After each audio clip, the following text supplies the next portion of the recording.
أعوذ بالله من الشيطان الرجيم.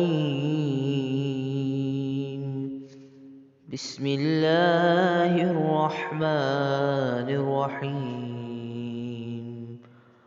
اللهم وفقني فيه لموافقة الأبرار، وجنبني فيه مرافقة الأشرار، وآوني فيه برحمتك إلى دار القرار، بإلهيتك يا إله العالمين۔ खुदाया, आज के दिन मुझे बंदों की मुवाफ़क़त की तौफ़ीक़ दे और शरीरों की रिफ़ाक़त से महफूज फरमा, और अपनी रहमत से दारुल क़रार तक पहुँचा दे, अपनी रुबूबियत के सहारे ए आलमीन के माबूद।